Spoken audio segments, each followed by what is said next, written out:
When stepping onto the path of studying and practicing the Buddha Dharma, what almost everyone hears about are the three familiar words virtue, concentration, and wisdom. These three are not a slogan nor merely a section in verbose doctrine. They are in fact the core of the entire training process the Blessed One left for us. He taught virtue gives rise to concentration. Concentration gives rise to wisdom. Virtue, concentration, and wisdom are the path leading to Nibbana. By comparison, we can say virtue is like clean soil, concentration like clear water, and wisdom like the moonlight appearing distinctly. If the soil is full of garbage, no plant can grow. If the water is rippled, the moon cannot be reflected. Likewise, without virtue to keep the mind from becoming unruly, and without concentration to steady the mind, in abiding wisdom awakening insight cannot possibly arise. But there is a reality when speaking of these three: virtue, concentration, wisdom. Most of us only hear them as a memorized formula. Lay Buddhists are often taught keep the 5 precepts, sit in meditation, to gain concentration, contemplate, to cultivate wisdom. Yet when asked why concentration must precede wisdom, or how concentration differs from mere focus, many still feel at a loss. Some rush to go straight into insight, thinking that simply observing body and mind is enough, and they skip the foundation of concentration. Conversely, some become intoxicated with quiet states in seated meditation, without knowing that this is only the first step, not liberating wisdom. That is why this opening section is very important. It helps us relocate the 3 rungs of virtue, concentration, and wisdom on the path of practice. Virtue is preparation, the first gateway. Concentration is abiding. Focus is inner strength. Wisdom is the final fruit, the light of seeing things as they really are. These 3 elements interlink like the 3 legs of a tripod. If one leg is missing, it cannot stand firm. In the Majjhima Nikaya, the Kinsaka analyzing truth, the Buddha teaches very clearly, virtue is restraint and the prevention of unwholesome conduct. Concentration is one, pointedness, collectedness, non-distraction. Wisdom is knowing and seeing in accordance with reality. If a person has only virtue without training in concentration, their mind, though wholesome, still wanders like having clean soil but not yet sowing seeds. If there is only concentration without turning into wisdom, then one gains only temporary ease, like a person immersed in a dreamless sleep, pleasant but upon waking ignorance remains intact. If there is only wisdom as intellectual knowledge without the support of concentration, such wisdom is mere theory, like someone who memorizes a recipe but has never cooked. A familiar image used by meditation masters is that of lamp and oil. Concentration is like a lamp shielded from the wind, and wisdom is the light it gives off. If there is oil but the wind howls, the flame flickers and cannot illuminate anything. If there is a bright flame but no oil, it only flares up and then goes out. Only when the lamp has sufficient oil and a protective cover does the light spread and dispel the darkness. Here we must remember the Buddha never separated virtue, concentration, and wisdom. He taught us to follow a natural progression with pure virtue. The mind is less agitated and easier to abide, giving rise to concentration. Through concentration, liberating insight dawns. Therefore, throughout more than 45 years of teaching, he consistently emphasized that liberating wisdom does not come merely from much study and much listening, but from the actual practice of meditation. An everyday example: imagine a farmer. If the soil is not tilled, even the best seeds will not sprout. If after sowing there is no tending, the plant easily withers. But if the soil is good, the seeds are good, and the tending is appropriate, the harvest will be abundant. The soil here is virtue. The care that settles the soil is concentration, and the crop is wisdom. In reality, many come to the Buddhist path because of suffering. They hope for wisdom to understand and let go, but they do not realize that such wisdom appears only when their mind has calmed. A mind tangled with worry is like a glass of water that has been stirred muddy. It cannot reflect anything. If left still to settle, the dregs sink and the water clears. Then everything appears distinctly. That is why the Buddha said, from concentration wisdom arises. This opening must also note many practitioners today deviate either toward theorizing or toward mere abiding. Those inclined to theory lack the foundation of concentration. Contemplation of phenomena becomes imagination. Those inclined to abiding are stuck in rapture and bliss, unable to transform it into wisdom. Therefore, when placing virtue, concentration, and wisdom within one system, we understand that the Buddha's path is not about choosing one and abandoning another, but about succession, support, and mutual interbeing. Teachers often liken virtue, concentration, and wisdom to 3 steps on a road. The first step, virtue, stepping out of the darkness of misconduct. The second step, concentration, standing firm on solid ground, the mind quiet and steady. The third step, wisdom, moving into the light of awakening. If the first step is missing, the next is unstable. If the second step is unsure, the third easily slips. And without the third, the journey never completes. In the Anguttara Nikaya, the Buddha once said, "Monks, one who has virtue will have concentration. One who has concentration will have wisdom. One who has wisdom will have a mind that is liberated." That saying encapsulates the entire liberative process that he realized and taught. So, to prepare for the sections that follow, we need to grasp the spirit that virtue, concentration, and wisdom form a progressive sequence. No rung can be skipped or shortened. The goal everyone longs for is wisdom, liberating insight, but the path to it must pass through concentration. That is the very foundation for understanding why the Buddha affirmed that from concentration, wisdom arises. When hearing the word concentration in the Buddhist path, most of us immediately picture someone sitting cross-legged, eyes closed, body motionless. Many think that merely sitting still like that is what is called concentration. But in truth, the samadhi the Buddha taught is not so simple. Concentration is not a drowsy state in silence, nor is it the forced immobilization of body and mind. It is a deep inner capacity whereby the mind can abide, be unified, and be lucid on a single object. In the Visuddhimagga, Venerable Buddha defines concentration as one-pointedness on a single object, siddhikagga. That is when the mind is no longer scattered by myriad imaginings, but gathers into one point, that is concentration. Thus, the essence of concentration does not lie in posture, but in the mind being tamed, clear, and steady. A simple example: when a student reads attentively with no other thoughts arising, there is already a certain level of concentration. But such focus is everyday mundane concentration, not right concentration in Buddhism. Right concentration is not merely focusing. It is focusing on a pure object, one that can lead to tranquility and to wisdom. In the Anguttara Nikaya, the Buddha teaches monks, a mind not in concentration does not see things as they really are. A mind that does not see things as they really are is not freed from suffering. Here he emphasizes the tight relationship between a concentrated mind, seeing as it is, and liberation. Without concentration, the mind is dragged about like a lamp in the wind, now bright, now dim, unable to illuminate. A familiar image for understanding concentration is a lake. When the lake is stirred by the wind and ripples arise, we cannot see the moon's reflection.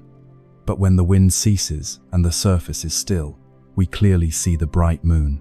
Likewise, the ordinary mind is constantly agitated by greed, aversion, and delusion, so it cannot perceive the true nature of phenomena. When the mind is calm and collected, insight is revealed. This is also emphasized by meditation masters. Ajahn Chah, the Thai meditation master, often compared concentration to tying a water buffalo to a stake. If it is not tied, it runs all over the fields, ruining the crops. When tied to the stake, it stands still and chews grass. When the mind is tied to the breath, it no longer chases after wandering thoughts. This teaching is very concrete and helps us imagine it clearly. The mind is used to roaming through past and future, but with a wholesome object, like the breath, we can tether the mind and keep it still. Another important point: concentration is not limited to seated meditation. It can be present in all daily activities, as long as we can bring the mind back to one place without scattering.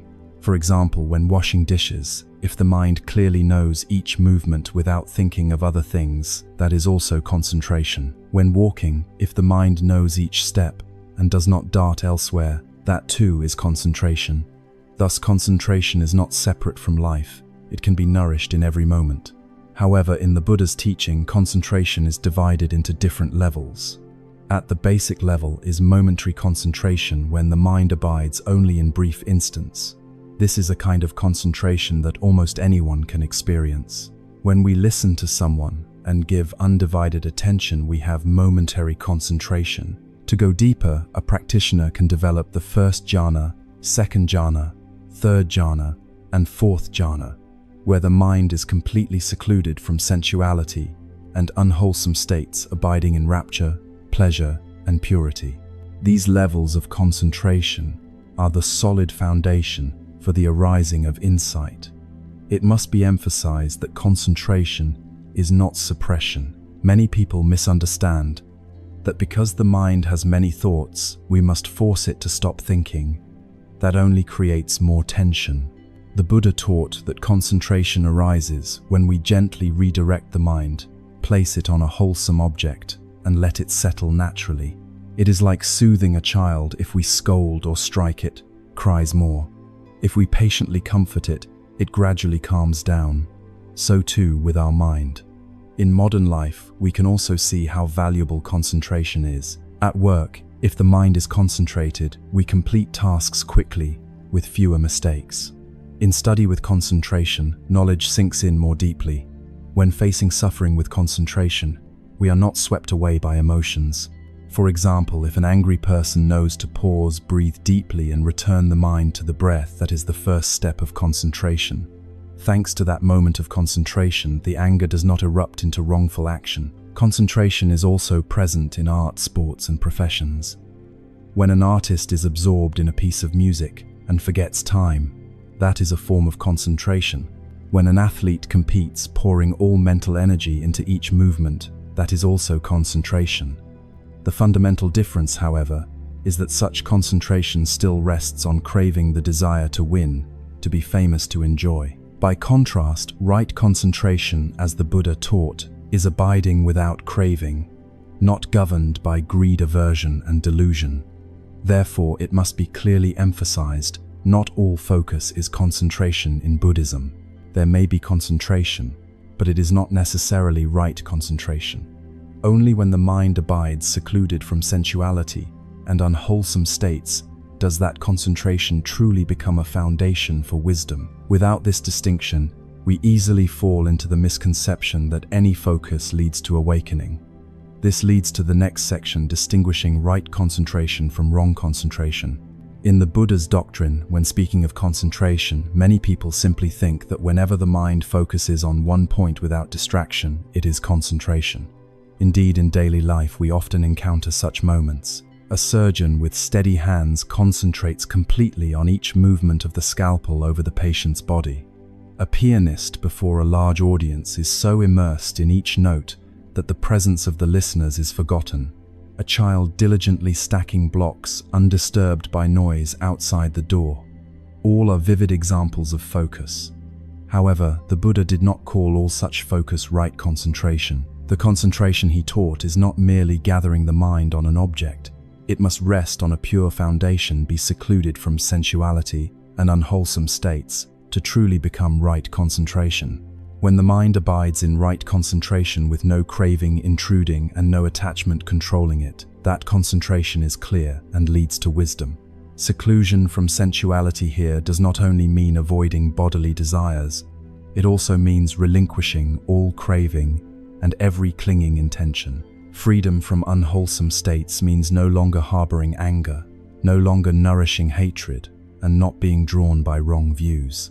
A practitioner who sits in meditation, simply observing the breath, knowing each in-breath and out-breath, not seeking any special result, just calmly present, that is right concentration. Or when one practices radiating loving kindness to all beings without distinguishing friend from foe, and without intending self-benefit or harm to others, one is also in right concentration.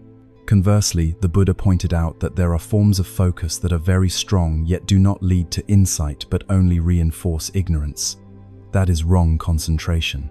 Wrong concentration appears when people concentrate their mental power to satisfy craving and delusion. A thief, while stalking his target, gathers all attention so as not to make a sound. That too is a kind of mental focusing, but it arises from greed. A sniper keeps the breath, even eyes unblinking, the whole body, and mind taut so the bullet does not stray. This is also a form of concentration, but since it springs from the intent to kill, it is wrong concentration. In the gambling hall, someone's eyes never leave the cards. The mind calculates in every way, attention narrowed by the desire to win or lose. That is concentration, but it is the concentration of craving. When anger flares up and a person gathers all energy to retaliate with words sharp as knives aimed at others, that is also focus. However, because its root is aversion, it cannot be called right concentration. There are even practitioners who, upon attaining certain pleasurable mental states, assume they have become saints, giving rise to conceit and clinging. Such concentration does not lead to wisdom. On the contrary, it binds more tightly, and thus also belongs to wrong concentration. What distinguishes right concentration from wrong concentration is not the amount of intensity, but the foundation of the heart. One arises from letting go, from purity, from mindful awareness. The other arises from ambition, from anger, from wrong views. Both can produce a state of one-pointedness, but one opens to wisdom, while the other only erects further walls of ignorance. This is why the Buddha always emphasized the word right in right concentration rather than speaking only of concentration. Without a clear distinction, practitioners easily go astray. There are cases of being enamored of tranquility, imagining that one has succeeded on the path, while in fact merely nourishing the ego. There are also those who train in concentration methods to seek psychic powers, pleasurable feelings, or personal gain. Such forms of concentration may bring temporary delight, but they do not lead to liberation. Ajahn Chah, a renowned Thai meditation master, once likened concentration to a stone pressing down on grass. If it only presses, the grass stays alive, and when the stone is removed, the grass grows back even more lush. In the same way, concentration that is not grounded in wisdom, that lacks seclusion from sensuality and unwholesome states, only temporarily suppresses defilements. When vigilance loosens, the defilements rise up even more strongly. Right concentration, by contrast, not only soothes defilements in the present, but also lays a firm foundation for insight to arise. When the mind is well established and craving has been released, wisdom has the chance to shine. In that state, the practitioner does not cling to results or seek anything at all, but simply abides in the present. That very abiding reveals impermanence, suffering, and not self in each moment of body and mind. It is important to remember that right concentration is always connected with the whole Noble Eightfold Path. It cannot be separated from right view, right intention, and right mindfulness. Without these three, even strong concentration easily slips into wrong concentration. The focus of a skilled sniper or a master thief may look impressive if taken on its own, but it never leads to liberation. By contrast, the concentration of a person who keeps mindfulness with the breath, seeking nothing but clear awareness, however simple, opens a way to liberating wisdom. Therefore, when speaking about concentration in Buddhism, we cannot speak in generalities. We must clearly distinguish right concentration and wrong concentration. Without this distinction, we easily confuse ourselves, thinking that any one-pointedness is good, whereas in fact some forms of concentration become more dangerous. The deeper they go, because they bind a person more tightly to greed, aversion, and delusion. Only when concentration is nourished by letting go, by seclusion from sensuality and unwholesome states, is it truly right concentration, the good soil in which wisdom can grow. For this reason, right from the first steps in the practice, a practitioner needs to look back at themselves. The concentration we are cultivating, where does it arise from? What is it based on? If it comes from craving and ambition, it is not yet the Buddha's path. If it comes from letting go and mindful, clear comprehension, that is the right concentration. He taught the essential foundation for later wisdom. When the word wisdom is mentioned, most of us think of intelligence, knowledge, or analytical ability. A student who studies well, a person with a good memory, a scientist with a sharp mind are often called wise. But in the Buddha's teaching, the wisdom he taught is entirely different from what the world usually means. Wisdom in the Dhamma is not merely worldly cleverness. It is the wisdom of awakening the capacity to know the true nature of body and mind and of the world. The Buddha called this wisdom by the Pali term pa. In the discourses, he often emphasized that wisdom is seeing as it truly is yatabhuta jnana dasana. Seeing as it truly is means seeing clearly impermanence, suffering, and not self in each phenomenon. Such seeing is no longer veiled by craving anger or wrong views, but touches the truth directly. A person may read hundreds of books on impermanence and lecture eloquently about the brevity of life, but when their parents pass away, they still suffer without relief. That knowledge is not yet wisdom. By contrast, a practitioner in concentration who contemplates the very breath, seeing it arise and pass away, seeing this body changing moment by moment, and this mind also impermanent, that direct knowing is wisdom. In the connected discourses, the Buddha said, monks, whatever phenomena are dependently arisen, those phenomena are dependently ceased. Whoever with right wisdom sees clearly, as it truly is, becomes disenchanted, dispassionate, liberated. This teaching shows us that wisdom is not mere understanding in words. It is a seeing that transforms the attitude at its root. When wisdom appears, the practitioner no longer clings to what is impermanent, no longer mistakes suffering for happiness, no longer takes this body and mind to be me, mine, or myself. A familiar image is the mirror. If the mirror is dull and dusty, we see only a distorted reflection. That is the seeing of ordinary people obscured by greed, hatred, and delusion. But if the mirror is cleaned, looking in it, we see our face clearly.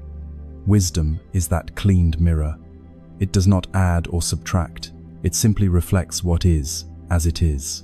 It is important to understand that wisdom in Buddhism does not come from studying a lot, but from direct experience within one's own body and mind. A person may be widely learned, know many languages, and be skilled in reasoning, but if they have not themselves contemplated to see impermanent suffering and not self, they still do not have wisdom. Conversely, a farmer with little schooling can, if he truly practices, give rise to wisdom and see clearly the nature of life. Here, wisdom does not depend on academic level, but on practice. The masters often stress this difference with a simple example. One person memorizes a recipe down to every detail, but has never entered a kitchen, so they cannot know the real taste of the dish. Another may not know the recipe by heart, but by cooking and tasting directly, they know the true flavor. Knowledge is reading the recipe, wisdom is tasting the dish. For this reason, the Buddha taught that virtue gives rise to concentration, and concentration gives rise to wisdom. If there is no concentration and the mind is agitated, contemplation is only thinking and imagining. When the mind is calm and clear, seeing becomes direct, not mediated by wandering thoughts. That seeing is wisdom. Wisdom has many levels. At the lower level, it is the ability to discern right and wrong, wholesome and unwholesome, to know what should be done and what should not be done. This is worldly wisdom, and everyone has some share of it. At a higher level, wisdom is the contemplation of impermanence, suffering, and not self, leading to disenchantment and letting go.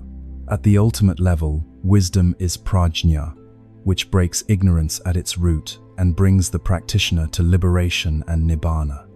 In everyday life, the wisdom the Buddha taught can be applied immediately. When anger arises relying only on knowledge, we may know that anger is harmful, yet still be swept away by it. With wisdom, we see clearly that this anger arises and passes away. We see it as only a mental state that is impermanent, not me and not mine, and naturally the anger dissolves. The difference between knowing and seeing clearly here is the difference between knowledge and wisdom. A master once said, "Before wisdom, we look at a flame and only see it burning. With wisdom, we look at the flame and see it arising, ceasing, impermanent in every moment." That deeper seeing allows the mind to let go and not be entangled. Thus, wisdom in the Buddha's teaching is the light that illuminates the true nature of phenomena. It is not something far away nor reserved only for monastics. Anyone who lives with mindfulness and turns to observe body and mind can give rise to insight. A person washing dishes, if they clearly see the hot water, the soap bubbles, the feeling of the hands touching, and the changing of everything, in that very moment there is wisdom. A person who is breathing and clearly sees the arising and passing of the breath, knowing it does not follow their will, is also in contact with wisdom. And the most important point is that this wisdom can arise only on the basis of concentration. If the mind is not concentrated, what we call contemplation is just discursive thinking. If the mind has not settled, our seeing is still distorted by imagination. Only when the mind truly becomes quiet, steady, and clear does the light of wisdom appear. Therefore, on the path of virtue, concentration, and wisdom, the place of wisdom is always after concentration. Without concentration, wisdom cannot take shape. Yet if there is concentration, without a turning toward wisdom, the practitioner will only abide in joy and ease and cannot be liberated. These two factors complement each other inter and cannot be separated. So when we speak of wisdom, we must remember that it is not cleverness and not skill in reasoning. It is direct and simple knowing, free from discursive thought of the nature of impermanence, suffering, and not self. It is the light that flashes forth when the mind is settled. It is the illumination that dissolves every attachment. This wisdom is also the final aim the Buddha wished all beings to attain, liberating insight that brings an end to suffering. In the teaching the Buddha left behind, one saying is repeated again and again. Virtue gives rise to concentration, and concentration gives rise to wisdom. What many people wonder is why concentration is required before wisdom can arise. Why can we not contemplate directly, using wisdom to illuminate the truth right away, without first establishing the mind in concentration?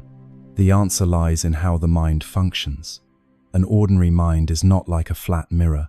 It is like a lake blown by the wind. Ripples are everywhere, and at times mud is stirred up, and the water is cloudy. If we want to see the bottom, there is no way to do so, while the waves are still high, and the water still turbid. Only when the lake is calm and clear can we see the bottom. In the same way, wisdom arises only when the mind is settled, no longer scattered, and no longer swept along by the stream of thoughts. The Buddha taught that when the mind is concentrated and clear, unstained, pliant, workable, steady and imperturbable, then the practitioner can direct it to contemplation and to knowing things as they truly are. In other words, concentration is the condition that allows wisdom to operate. Without concentration, the mind is like a lamp in the wind. Now bright, now dim. It sometimes illuminates and sometimes does not, and it cannot light things clearly.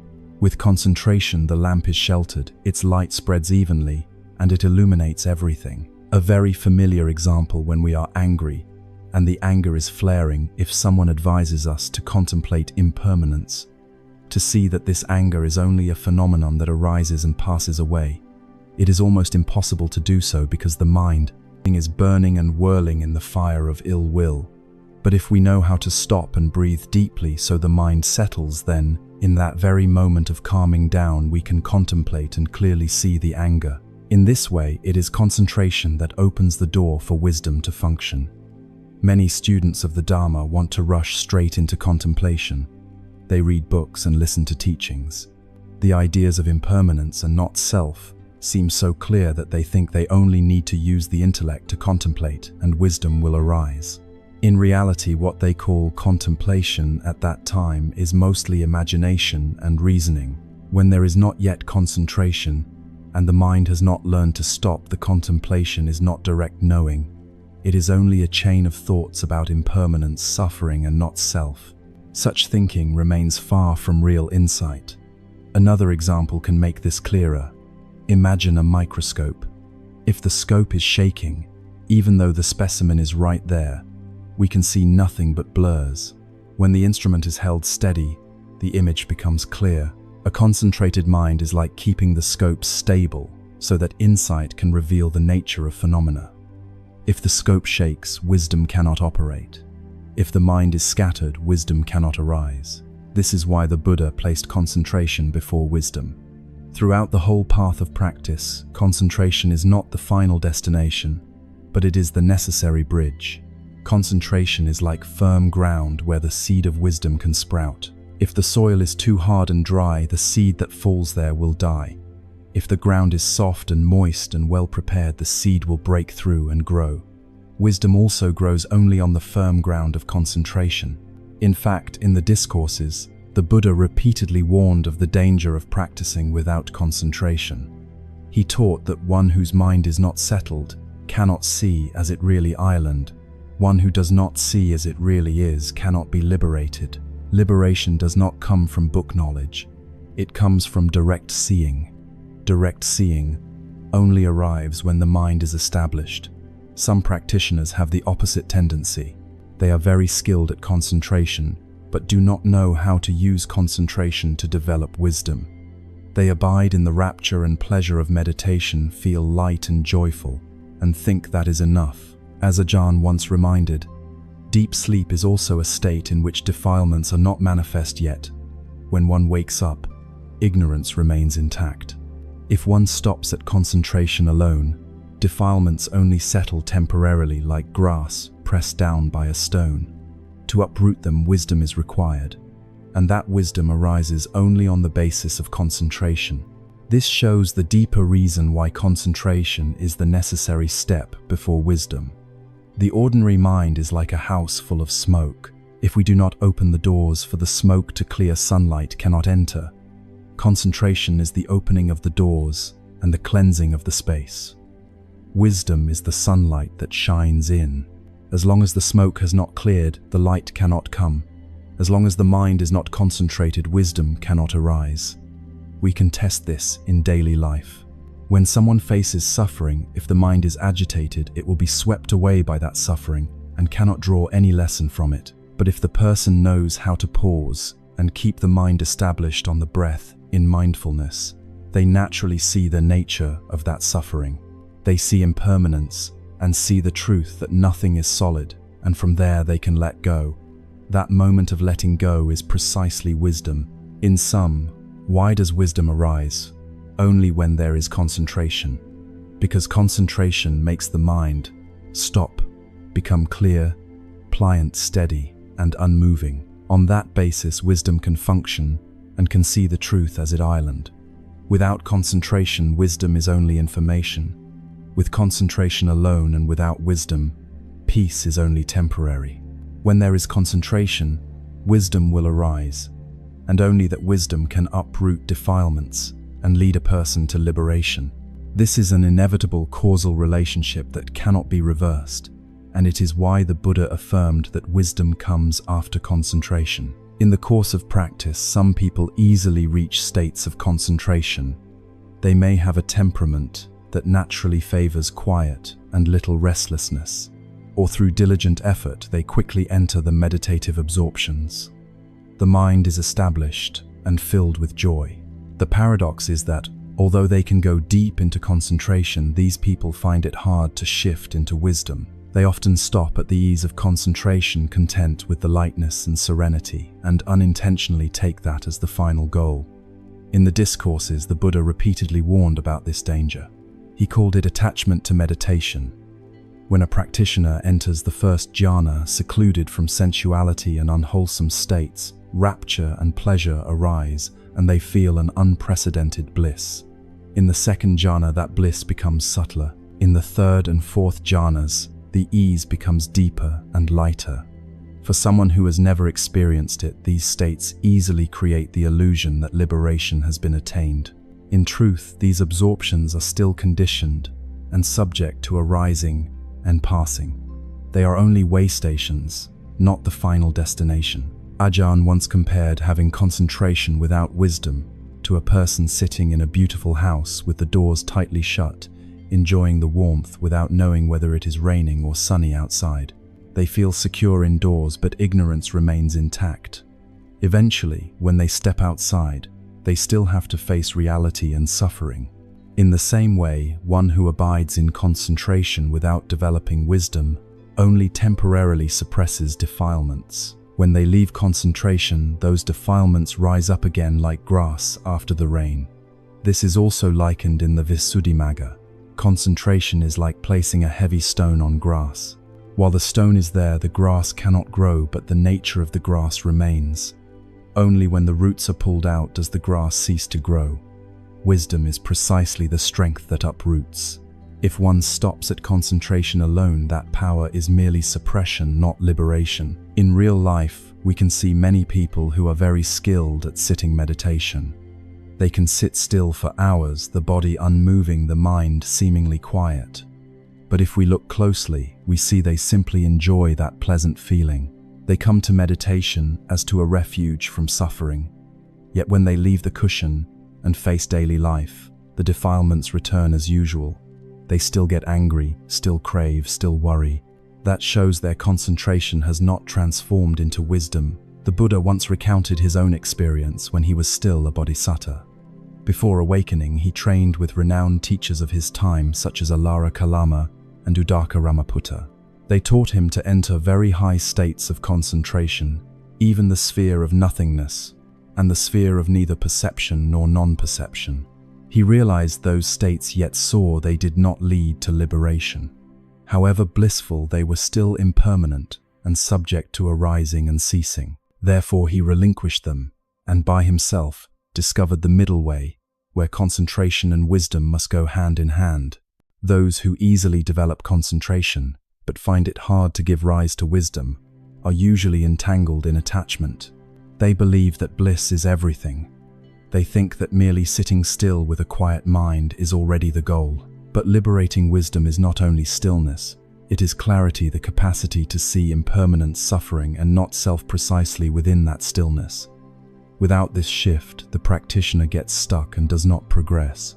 An everyday example helps imagine a mountain climber. Along the way, there are beautiful rest stations with cool breezes and peace. The weary climber stops, feels delight, and then thinks, "This is good enough. Why continue?" But in truth, the summit still lies ahead. If they stop, they will never reach it. Similarly, concentration is like those restful stations that bring ease.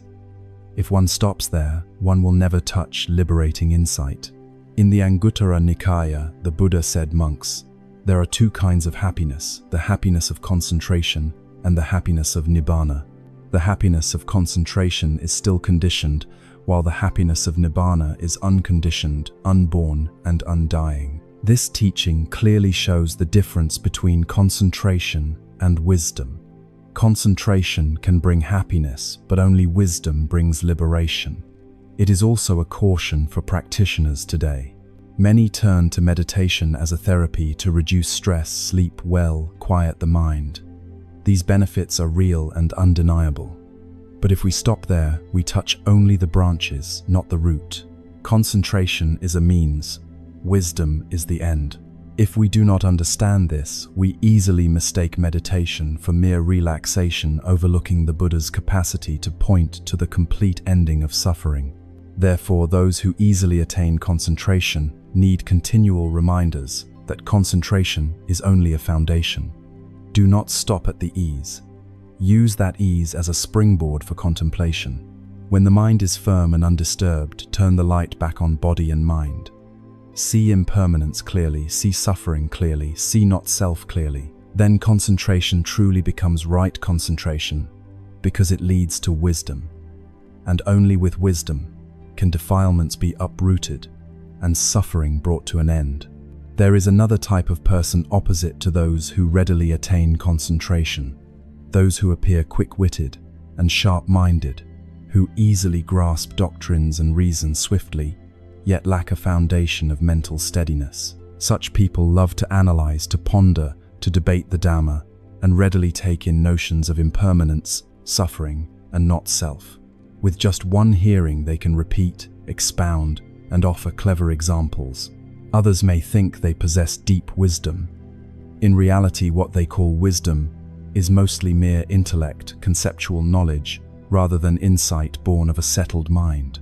The Buddha warned about this. He said there are those who study much, remember much, and speak much, yet their minds remain scattered, and they still do not see things as they are. They are like people who stand outside a house and discuss it, but have never gone in to live there. They can say the house is beautiful, spacious, solid, but that is only imagination. True seeing only comes from stepping inside and experiencing directly. When the mind is not concentrated, so-called contemplation is in fact an unbroken stream of thinking. A person may sit for hours believing they are contemplating impermanence, but in truth they are merely thinking about impermanence. Thinking and clear seeing are worlds apart. Thinking belongs to perception and mental constructs. Clear seeing is insight arising from a settled mind. A very simple example. Everyone knows fire is hot. By hearing it said, reading a book, or watching others cook, we can declare, "Fire is hot, don't touch it." That is knowledge. Only when one accidentally touches the flame and feels the burn does one truly know what hot means. That knowing through direct contact is closer to insight. Likewise, listening to teachings, understanding doctrines, and analyzing deeply are still only knowledge. Only when the mind is concentrated and directly sees impermanence, suffering, and not self within this very body and mind is it wisdom. Quick thinkers who lack concentration often fall into a great trap conceit. Because they understand quickly, speak well, and reason sharply, they suppose they are superior and have attained wisdom. Yet when adversity strikes, their minds are as unsettled as anyone else's. When insulted, they still grow angry. When they lose something, they still grieve. When facing death, they still fear.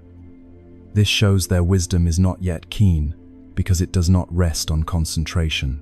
Ansa gave a very apt example of this type of person. He said they are like someone who borrows another's sharp knife.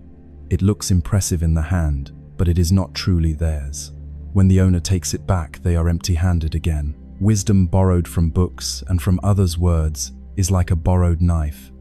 When the time comes to cut through defilements, it cannot cut because it is not one's own true insight.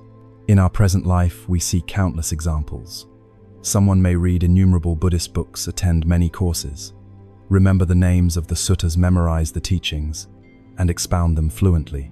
Yet at home, a small matter makes them lose their composure. They can speak of impermanence, but when they lose a possession, they still feel sorrow. They can speak of not self, but when criticized, they still flare up to defend the ego. Thus, what they call wisdom is still only intellectual knowledge, not liberating insight. In the Visuddhimagga, Buddhahosa emphasized that concentration is the foundation and wisdom the pinnacle. Without a foundation, the pinnacle cannot stand. A highly rational person who lacks concentration is like trying to kindle a flame on the surface of a pond. No matter how much one tries to light it, the fire goes out because there is no base to catch. Only with dry wood and firm ground will the fire burn steadily. In the same way, only when there is concentration do wisdom and its stability arise. The Buddha saw this clearly so. In the training, he always placed concentration before wisdom. Wisdom cannot go ahead of concentration, except for those of exceptional faculties who have cultivated the roots of wisdom deeply over many lifetimes. For the vast majority of us, without concentration, wisdom is only a vague shadow. Another point to note is that quick-witted people are often impatient. They want rapid results, want to contemplate immediately, want to see the truth at once. But their minds have not yet had time to settle and stop, so all contemplation turns into thinking. That very impatience takes them farther from insight. Wisdom cannot be born of haste. It arises only from a mind that is established, patient, and unhurried. A simple example: when holding a cloudy glass of water and wanting to see the bottom, we cannot stir it further, nor can we command. Be clear right now. The only way is to set it down and wait for the sediment to settle. Quick-witted people who lack concentration resemble the one holding the glass they keep stirring in the hope of seeing clearly. But the more they stir, the cloudier it gets. Only when it is put down and left undisturbed does the water become clear. That putting down is concentration. And when the water is clear and the bottom appears, that is wisdom. Therefore, for those who readily display discernment but lack concentration, the important thing is to learn to stop and train the mind to be established. Do not be intoxicated only with analysis or enamored only of reasoning. Practice mindfulness and the breath to cultivate steadiness. When there is concentration, the wisdom already latent in them becomes true insight, not mere borrowed understanding. On the path of practice, a frequent question arises: is it possible to go straight to insight vipassana and skip concentration? In reality, there are indeed a few who, because of keen faculties, awaken upon hearing the teaching, or see impermanence and not self as soon as they contemplate. Such exceptional cases exist, but they are exceedingly rare, like a jewel in the desert. For the vast majority of beings whose ordinary minds are full of discursive thought defilements and agitation, the safe and durable path must begin with concentration, and only then proceed to wisdom. That is why the Buddha consistently emphasized the sequence of virtue, concentration, and wisdom, and never taught abandoning concentration to go straight to wisdom. Our minds are constantly pulled by past and future. When we are not thinking of what has passed, we are worrying about what is to come. Though the body sits here, the mind runs everywhere. With the mind like that, how can we clearly see the truth occurring in the present? To contemplate impermanence, we must be right within the moment of impermanence. But when the mind keeps running on contemplation, is only imagining and thinking, not direct seeing. Therefore, concentration becomes the necessary stepping stone. It brings the mind back to one point and enables stopping, from which the capacity to illuminate arises. A simple image is the morning sun.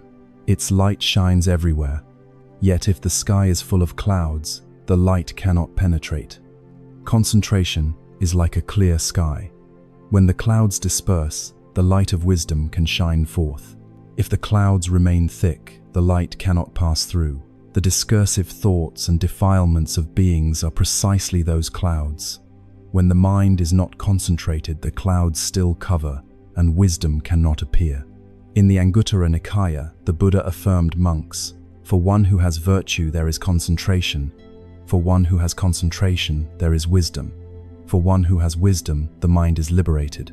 This saying is not merely advice, but a causal law.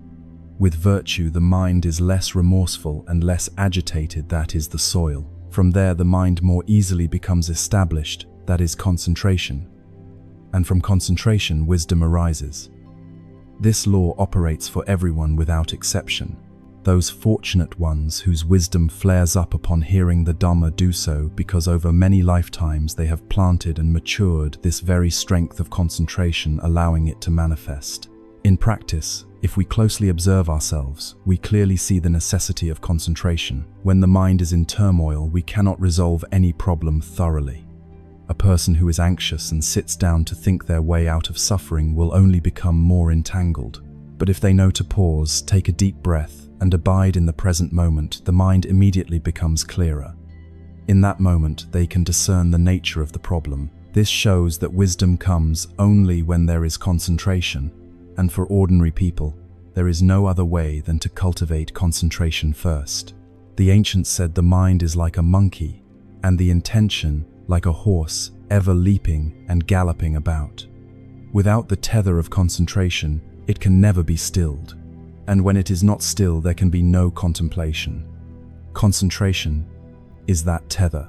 When we tie the mind to a single object like the breath, the steps, or the bodily actions, gradually the mind consents to stop, and wisdom has the opportunity to arise. Some ask, why did the Buddha not teach everyone to go straight to wisdom but require the step of concentration? In many discourses, he described very clearly the training of a practitioner, starting with keeping precepts, then cultivating mindfulness of breathing so the mind becomes established. When the mind is established, that practitioner then directs it to contemplating phenomena. This is the path that 99% of beings must walk. Looking at the Buddha himself, we see even more clearly. Before awakening, he followed the meditative disciplines of non-Buddhist teachers. He attained very high states of concentration, but then realized they were not the ultimate goal. Yet it was precisely thanks to that concentration that he had a firm basis for profound contemplation and finally realized awakening. This further shows that concentration is an indispensable rung. Without concentration there can be no wisdom, and without wisdom there can be no enlightenment. A small illustrative story: a man wants to observe a cell through a microscope. He is very intelligent and understands cellular structure from books, but when he places the specimen on the stage, his hands tremble and he cannot keep the scope steady. As a result, he sees only a blurry smear and cannot distinguish anything. Intelligence does not help if there is no stability. Likewise, knowledge of the Dhamma is useless if the mind lacks concentration. Insight is like the clear image under the microscope, and concentration is the condition that keeps the instrument steady. Therefore, when we say that most beings must follow the sequence of concentration before wisdom, this is not an imposition but a natural law. If the mind is not concentrated, it cannot contemplate. If it is still restless, wisdom cannot appear. Those of exceptional faculties who awaken upon hearing the Dhamma have accumulated concentration and wisdom over many lives. For the rest of us, the most practical path is to begin by cultivating concentration. Hence, students of the Dhamma should not be hasty to bypass concentration, thinking that hearing and reflecting alone are enough. Hearing and reflecting merely plant the seed. For that seed to sprout into insight, there must be the firm soil of concentration. Without it, the seed will wither or sprout only a little and then die. In sum, for the majority of beings, concentration is the necessary condition for wisdom. Without concentration, there is no wisdom. Without wisdom, there is no liberation. That is why the Buddha taught the path of virtue, concentration, and wisdom. And it is precisely that path which led him and countless disciples to the shore of awakening. Understanding this, we will cease to be impatient or to wish to skip concentration, and instead will patiently train step by step so that insight can appear naturally, reliably, and enduringly. In the Buddhist tradition, when speaking of meditation practice, we often hear two concepts that go hand in hand: calm and insight. Calm, in Pali called samatha, means bringing the mind to a stop, to quiet, to single-pointedness on one object. Insight, in Pali called vipassana, means investigating, examining, and seeing the true nature of phenomena. These two aspects cannot be separated. They complement and support each other like the two wings of a bird. With only one wing, a bird cannot fly. To soar into the sky of liberation, a practitioner must apply both calm and insight. In parallel, calm establishes steadiness, serenity, and freedom from agitation. When a practitioner places the mind on the breath, on the steps, or on a wholesome meditation object, the mind gradually settles like a windless lake. In that stillness, the waves of defilements no longer surge strongly. The practitioner feels peace and lightness. But if one stops at calm, the defilements are only temporarily suppressed, like grass pressed down by a rock. When the influence of calm is absent, the grass of defilement sprouts again. Therefore, calm needs to be followed by insight. Insight is precisely the use of the mind's tranquility to illuminate the true nature of all phenomena. When the mind is steady and no longer driven by wandering thoughts, the practitioner can clearly see each arising and passing within body and mind, the breath coming in and going out, feelings arising and ceasing, ideas appearing and disappearing, and from there see that all things are impermanent, unsatisfactory, and not self. That very seeing is what truly uproots the defilements. A teaching image, often used by meditation masters, is sharpening a blade. Calm is like holding the blade still, while insight is the act of honing it. If the blade is not held steady, it cannot be sharpened. But if it is only held still and never honed, it will never become sharp. Both are needed. The blade must be held firmly and also honed, then it becomes keen. So too with the mind, steadiness through calm and wisdom through insight. In the Visuddhimagga, Karya Buddhaghosa says that some practitioners lean toward calm, others toward insight. The best course, however, is calm and insight together. Leaning toward calm risks sinking into ease and forgetting the goal of liberation. Leaning toward insight while lacking calm becomes mere conceptual analysis with no base to stand on. These two facets must be trained together so that practice is balanced and stable. In the discourses, we see that the Buddha often taught the four foundations of mindfulness as a path containing both calm and insight. When a practitioner follows the breath and the mind becomes settled, that is calm. At the same time, when the practitioner recognizes the breath's arising and ceasing and the body's impermanence, that is insight. Within a single method, the two elements interweave and nourish one another. Through calm, insight has a foundation. Through insight, calm does not turn into unhelpful absorption. In daily life, we can also apply the twin cultivation of calm and insight. When anger arises, if we simply attend to the breath, so the mind settles, that is calm. But if we stop there, the anger is only suppressed. If after settling we look deeply into the anger's nature, see it is merely a mental event arising and passing, see its impermanence and its lack of a real self, that is insight. Through that insight, anger is uprooted. Another example, when something is lost, we can sit quietly, breathe, and keep the mind from scattering, that is calm. But if we do not contemplate, the sorrow remains merely subdued. If we contemplate that the loss falls under the law of impermanence, that nothing endures, and that clinging only brings more suffering, then we truly let go. The twin cultivation of calm and insight is like traveling a long road. Calm is the resting that restores strength and steadies the steps. Insight is the walking forward. If we only rest and never walk, we will never reach the destination. If we only walk and never rest, we will collapse along the way. Both must alternate and harmonize in order to go far and arrive. The Buddha never separated calm and insight. He taught that through training in calm, the mind becomes clear, and through training in insight, wisdom arises. Whoever cultivates both calm and insight progresses toward liberation. This is an important reminder to all practitioners, never to belittle either one. In our time, some lean toward meditation on calm, preferring to sit quietly, seeking ease without engaging insight. They are like someone who enters a beautiful garden and only enjoys the shade without picking the fruit. Others lean toward the intellect, loving doctrinal analysis and insight talk, but lacking steadiness.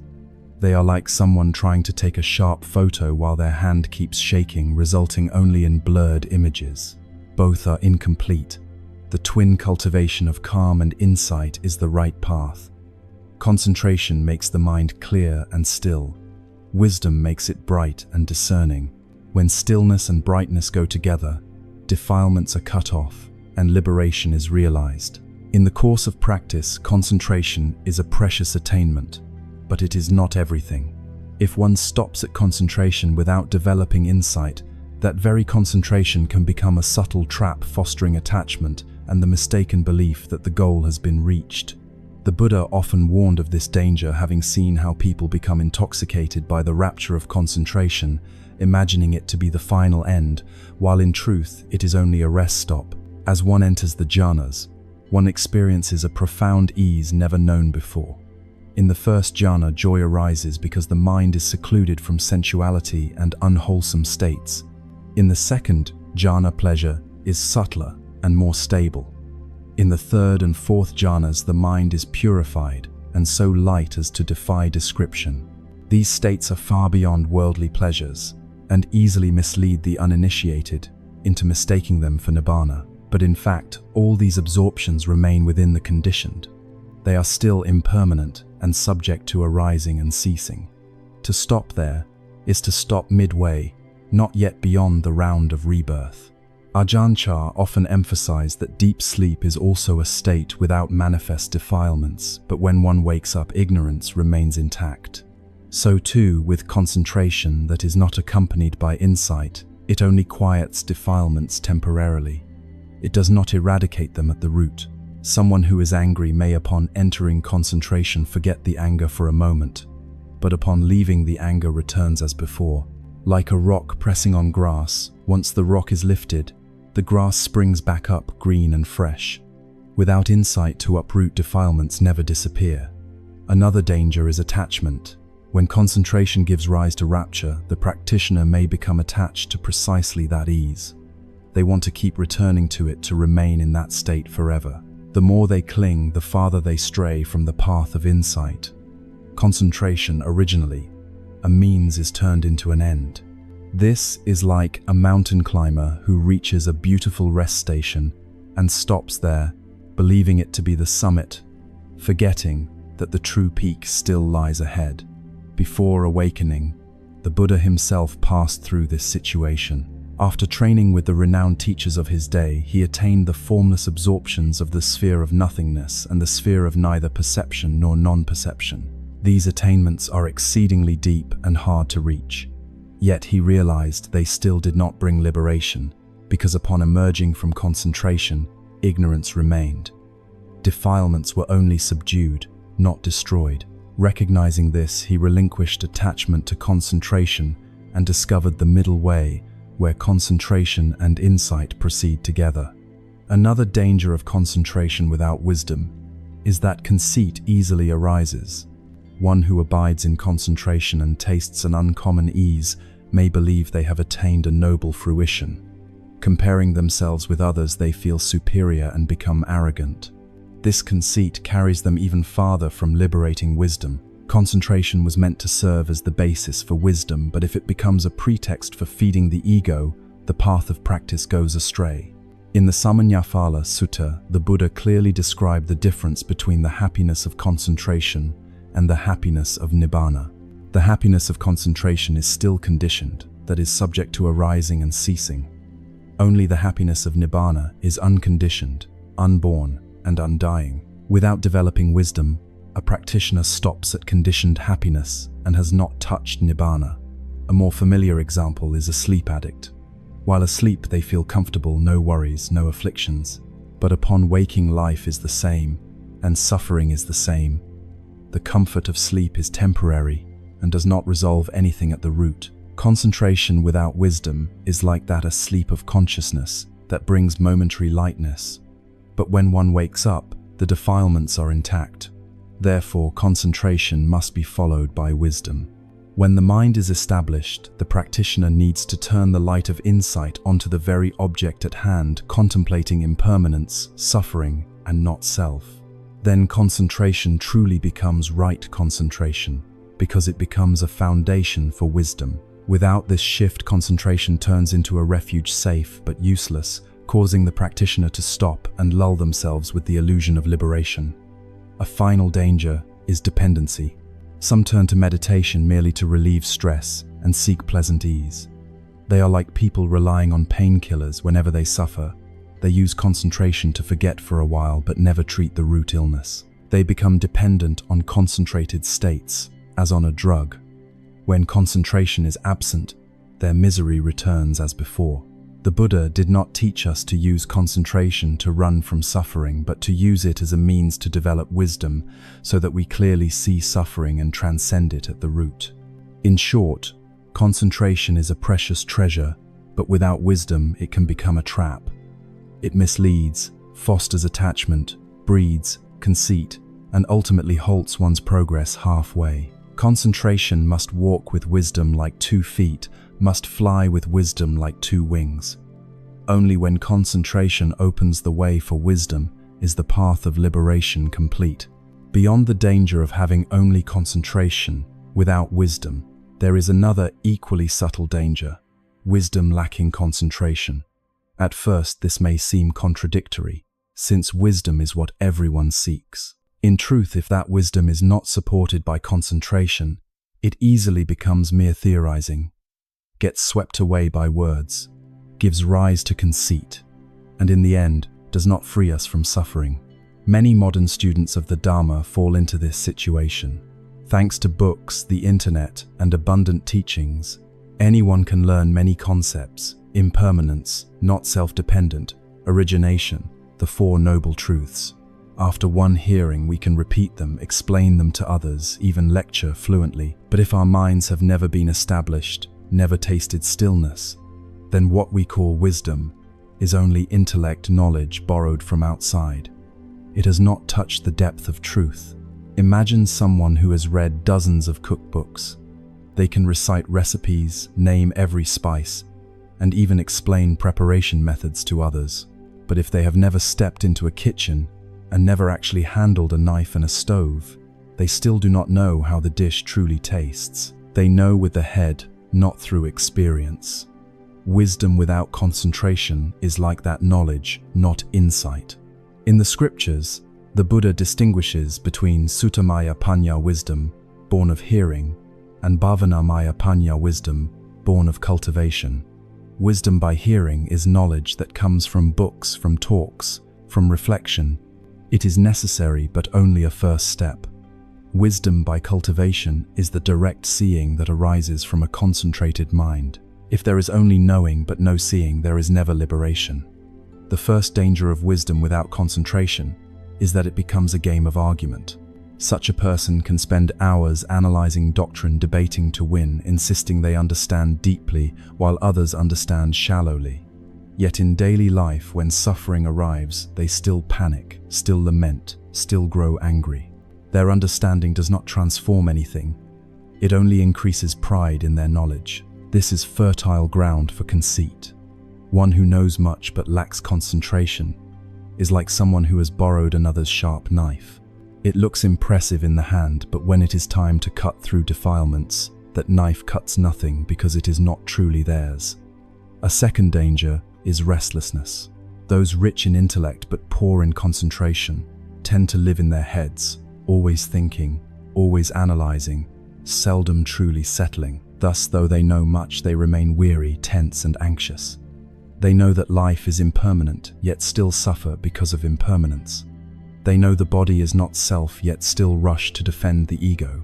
All because that wisdom is not grounded in concentration and lacks the power of an established mind to turn knowing into seeing. In the Visuddhimagga, Karya Buddhaghosa stresses that wisdom without concentration is like a blind person trying to find their way. The blind person may know the direction by what others tell them, but because they cannot see, their steps are shaky. They easily go astray and stumble. Those whose wisdom is borrowed from books are just like that. They know much, but their steps in life are still unsteady because the mind has never been established. A close-to-home example: when we are angry, if the mind is not concentrated, we can know intellectually that anger is bad and causes suffering, yet we are still swept away by it. We know but cannot act. By contrast with concentration, we stop, breathe deeply, and the mind settles. Immediately that knowing turns into seeing. We see the anger arising and passing. We see it is not me. Seeing in that way the anger dissolves. This is real wisdom. Another danger is delusion about insight. Because they have heard and read so much, such people imagine they already understand everything. They can speak fluently about impermanence and not self, but when death approaches, they still tremble. If true wisdom is present even in the face of death, there is calm because the nature of impermanence is clearly seen. But when there is only intellectual knowledge, it collapses at the first real test. A meditation master once said, "Those with intellectual knowledge of the Dhamma are like map makers. Those with insight are like people walking the road itself. The map may be beautiful and accurate, but if you do not walk, you remain where you are. The walker, even without a map, moves step by step toward the destination." This saying captures the difference between borrowed wisdom and true insight. Therefore, on the path of virtue, concentration and wisdom concentration cannot be omitted. Concentration is what brings the mind to stillness, and when the mind is still, wisdom is fulfilled. If there is only wisdom without concentration, that wisdom is only a shadow in the head, unable to touch reality. It is like looking at the moon through rippling water. We still see the moonlight, but the image is distorted and unreal. Only when the surface is calm does the moon appear intact. Concentration is the calm water, and wisdom is the clearly revealed moon. In short, wisdom without concentration brings many dangers. It turns into empty theorizing, nourishes conceit, fails to transform suffering, and easily collapses when adversity comes. Only when wisdom is nurtured on the basis of concentration is it true wisdom with the power to uproot defilements. This is why the Buddha always taught that concentration and wisdom must go together like 2 feet walking. If one foot moves while the other does not, the path to liberation can never be complete. Throughout the Buddha's teaching, virtue, concentration, and wisdom are not 3 separate items. but a continuous path that he affirmed many times as the single road to liberation. Wherever the Buddha's Dharma is present, the saying resounds with virtue. There is concentration. With concentration, there is wisdom. With wisdom, the mind is liberated. This is not a mere theoretical statement, but a dependable law of operation. Like a seed that needs soil in order to sprout, like the sun that needs a clear sky in order to shine. Virtue is the first foundation. A person who does not keep precepts is plagued by remorse, unease, and regret. One who lies when sitting quietly is haunted by the memory of that lie. One who steals when still fears being found out. Such unrest is precisely the obstruction that prevents concentration. Therefore, the Buddha always taught to begin with virtue. Keeping precepts is not to bind us, but to let the mind be at ease so that tranquility can arise. Virtue is like clean earth without rubbish and weeds, where seeds can be sown. From virtue, concentration arises. When the mind is free of remorse, it is easy to become settled. A person who keeps pure precepts when sitting to follow the breath has a mind that is lighter and less scattered. One who is heedless when sitting down finds the mind in turmoil, remembering wrong deeds and worrying about many things. This is why the Buddha taught that virtue is the necessary condition for concentration to arise, and from concentration, wisdom is born. This is the crucial connection. When the mind is established and clear wisdom can illuminate the truth. A concentrated mind is like a still lake in which one can clearly see the reflection of the moon. When the mind is not concentrated, wisdom cannot manifest. Concentration is the ground for wisdom, and wisdom is the final fruit of concentration. In the Anguttara Nikaya, the Buddha affirmed this process many times. He said, "For one who has virtue, there is concentration. For one who has concentration, there is wisdom. For one who has wisdom, the mind is liberated." This statement encapsulates the whole path of practice. It is not an optional teaching, but a necessary road. Without virtue, concentration is hard to achieve. Without concentration, wisdom does not arise. Without wisdom, there is no liberation. In the great discourse on the foundations of mindfulness, the Buddha taught contemplation of body feelings, mind, and phenomena. This practice contains virtue, concentration, and wisdom. One who keeps precepts has purified conduct and more readily contemplates the body. One who has concentration has a settled mind and more easily sees feelings and mind. One who develops wisdom sees phenomena as they are. Thus, the four foundations of mindfulness are the concrete unfolding of the path of virtue, concentration, and wisdom. In the Samannaphala Sutta, the Buddha also laid out in detail the training of a contemplative. It begins with virtue, a simple life and avoidance of unwholesome states. Next, one develops concentration and enters the absorptions. From those absorptions, one uses the concentrated mind to contemplate, and insight arises. Finally, one reaches liberation and the end of suffering. This is clear evidence that the Buddha laid out virtue, concentration, and wisdom as a coherent path that cannot be reversed. Consider an easy example: the process of planting a seed. Virtue is like cleaning the plot, removing weeds and loosening the soil. Concentration is like watering and tending, keeping the earth moist so the seed has conditions to sprout. Wisdom is like the flower and fruit that appear and ripen. Skip the first step, and the earth is full of stones, and the seed will spoil. Fail to water and tend, and the seed will not grow. Only when both conditions are met do flowers and fruit appear. Another example is study. Virtue is like keeping discipline and a schedule without being lax. Concentration is like focused attention in learning. Wisdom is like deep understanding and clarity of knowledge. A student without discipline cannot sit still to study. One who sits but does not focus will not absorb what is learned. With focus, knowledge becomes genuine understanding. This illustrates the path of virtue, concentration, and wisdom. Many people today want to skip virtue and concentration and jump straight to wisdom. They read books, listen to teachings, and talk about impermanence, suffering, and not self. But without virtue, the mind is uneasy. Without concentration, the mind is scattered. Therefore, the so-called wisdom is only theory, not liberating insight. The Buddha saw this danger, so he always emphasized the order that begins with virtue, then concentration, then wisdom. What is special is that virtue, concentration, and wisdom are not only a training sequence for monastics, they apply to everyone in daily life. A layperson who keeps the 5 precepts keeps the soil of the mind clean. Practicing mindfulness in the breath and in work nourishes concentration. From there, when suffering arises, one contemplates and lets go. That is wisdom. This is not something distant. It can be practiced day by day. Therefore, when we speak of the path of virtue, concentration, and wisdom in the scriptures, this is not a dry theory, but a living, concrete way walked by the Buddha and the noble disciples. Looking back, we see that all the arahants and awakened ones walked this path without exception. This clearly shows that virtue, concentration, and wisdom are not mere doctrine but proven truth. Even today, anyone who wishes to end suffering and attain wisdom must walk this same road. There is no shortcut and no exception.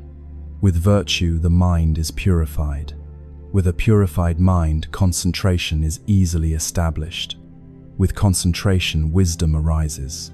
With wisdom, liberation appears. This is the path the Buddha opened, and the only way out of the round of birth and death. When speaking of concentration and wisdom, many think these are concepts only for monastics, meditation masters, or those with much time for retreat far from the world. In truth, concentration and wisdom are not far away. They are capacities that can be cultivated in the midst of daily life, work, family, and society. The ultimate purpose of concentration and wisdom is to help human beings end suffering. Suffering is not confined to forests and mountains. It is present in every moment of life, in relationships, work, and family. For this reason, applying concentration and wisdom in daily life is practical and close at hand.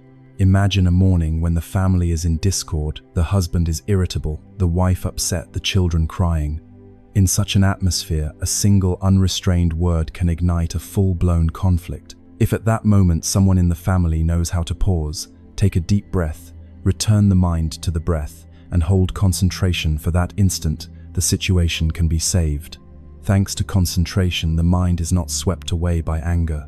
And once the mind has settled, if that person looks more deeply and sees that anger is just an impermanent feeling, that words spoken in anger only bring suffering to both sides, then wisdom appears right there. Wisdom helps them let go, refrain from hurtful speech, and the conflict is resolved. This is a clear application of concentration and wisdom in a very ordinary situation. At work, the presence of concentration and wisdom is equally essential. An employee in a high-pressure environment without concentration easily becomes confused and makes mistakes. But if they know to pause during the day and take a few mindful breaths, the mind settles and becomes clearer, and their effectiveness improves. Moreover, when facing failure with wisdom, they see that failure too is impermanent, a lesson for growth rather than a cause for blame or resentment. That is practical wisdom in action. Concentration brings composure, wisdom brings perspective, and together they help people work more effectively and live more happily. In raising children, concentration and wisdom are even more important. A mischievous child may irritate the parents. Without concentration, the parents shout and scold and both sides are hurt. But if the parents know how to pause and keep calm, that is concentration. If they then contemplate further and see that the child is simply growing up and needs to be taught with love, that is wisdom. Thanks to wisdom, the parents do not punish in hot anger, but guide the child with understanding. The result is that love is nourished and the child is taught in the right way. Even in moments of deep suffering, concentration and wisdom can become the two wings that carry us through. A person who loses a loved one may feel pain so great it seems unbearable. Without concentration, they are swept away, lamenting, blaming. But if they can sit down, abide with the breath, and let the mind grow quiet, then in that very moment of composure, they can look deeply into the nature of loss. They see that death is inevitable, that impermanence is a law none can escape. That seeing is wisdom. Wisdom helps them release part of their pain and accept reality with a more peaceful heart. This is not theory, but a truth proven in the midst of life. We can say that concentration and wisdom are not only for the meditation hall, but for every moment of life. When driving in heavy traffic with concentration, we keep attention, do not grow impatient, and do not create danger. When buying and selling in the market with wisdom, we know that winning or losing a few coins is also impermanent. We do not sacrifice peace of mind for a small gain. When facing illness with concentration, we keep the mind steady and do not panic. With wisdom, we see illness as a natural change of the body, and so we fear less and cherish the time that remains. The Buddha once said, "One who has concentration, the mind is not confused. One who has wisdom, the mind is not deluded." When the mind is neither confused nor deluded, suffering has nowhere to cling. This saying shows the practical value of concentration and wisdom in life. Concentration gives us steadiness. Wisdom gives us clarity. That steadiness and clarity are the two essentials for living happily in a turbulent world. In the modern world, people are increasingly stressed by work speed and social pressure. Precisely now, concentration and wisdom are more necessary than ever. Concentration gives us moments to stop, to master the breath and our emotions. Wisdom prevents us from being caught in material illusions, from chasing endless ambitions. Thanks to that, we can live simply and happily with what we have. Thus, applying concentration and wisdom in life is not difficult. We only need to start with small things. Pause when angry. Breathe deeply. When anxious, contemplate when in pain. Each time we practice like this, we are bringing concentration and wisdom into every step of life. And that very practice will gradually transform our lives and our hearts, so we live more peacefully and freely. Looking back at the whole path of virtue, concentration, and wisdom that the Buddha taught, we can picture it clearly with a familiar image. Concentration is the soil, and wisdom is the tree that blossoms and bears fruit in that soil. Without soil, the tree cannot grow. With poor soil, the tree cannot thrive. Only when the soil is fertile does the tree sprout flower and fruit. So it is with concentration. Only when the mind is firmly established and clear does wisdom sprout and grow into liberating knowing. In life, we often long for wisdom. Everyone wants to be clear-sighted and calm, able to resolve suffering, but we often forget that such wisdom cannot arise from a restless mind. It cannot come from haste or craving from a heart perpetually busy with 100,000 thoughts. Wisdom can arise only when we know how to stop, when we give the mind a ground of stillness. When the ground is firm, the tree stands. When the mind is concentrated, wisdom arises. This is a natural law that cannot be reversed. The Buddha walked this path and pointed it out to all of us. He did not speak of abstract philosophy, but pointed to an evident truth: the mind must be still to be bright. This is true not only in the Dharma, but in every ordinary moment. When we are angry, if we do not stop, we will speak words that hurt others. But if we breathe deeply and steady the mind, we are immediately clearer. We know that a single word can save or ruin an entire relationship. That is wisdom arising on the basis of concentration. When we are anxious, if we let the mind race after every imagined scenario, we become exhausted. But if we know how to return to the breath and keep the mind in the present, we will realize that most worries are only illusions. That is wisdom arising on the basis of concentration. And when we contemplate more deeply, we see that this entire life is impermanent, unsatisfactory, and not self. Seeing this, we cling less and hold less tightly. When loss comes, we no longer despair. When suffering comes, we know it is only a phenomenon that arises and ceases. When facing death, we know it is simply one aspect of impermanence. This seeing is liberating wisdom, and it appears only when the mind is steady enough to illuminate things as they are. We can say that concentration and wisdom are inseparable companions. Concentration without wisdom is only a temporary refuge. Wisdom without concentration is mere theory. Only when these two factors go together is the path of practice complete. Concentration helps the mind come to a stop. wisdom helps it grow bright. Stopping and brightening these two successive steps lead the practitioner out of the round of rebirth. In the Sanyutta Nikaya, the Buddha said, "With virtue, there is concentration. With concentration, there is wisdom. With wisdom, the mind is liberated." This teaching is simple, yet embraces the entire path of practice. There is no need to seek anything far away. By patiently walking this very path, one will surely reach the shore of liberation. To conclude, if you wish for insight, begin by cultivating the soil of concentration. Keep the mind established in the breath, in each step, in every daily action. Nurture concentration through letting go and through mindfulness. When concentration is firm, wisdom will naturally arise, just as a seed sprouts, flowers, and bears fruit when blessed with timely rains and favorable winds. A student of the Dhamma should neither belittle concentration nor seek wisdom only in concepts. The right way is to cultivate both in tandem, so the mind is both calm and clear calm, so it is not swept away, clear so it sees the truth. This is the path the Buddha walked, and the path he left for us, a way that is simple and natural, yet sure and steadfast. Whoever follows it with patience will see darkness and suffering gradually fade, and the light of freedom gradually appear. Concentration is the earth, wisdom is the tree. When the earth is firm, the tree grows. When the tree grows, flowers and fruit will come. When the fruit ripens, we will taste liberation, the peace the Buddha called the sweet taste of Nibbana. This is the final result of virtue, concentration, and wisdom, and the highest goal to which the path of practice leads.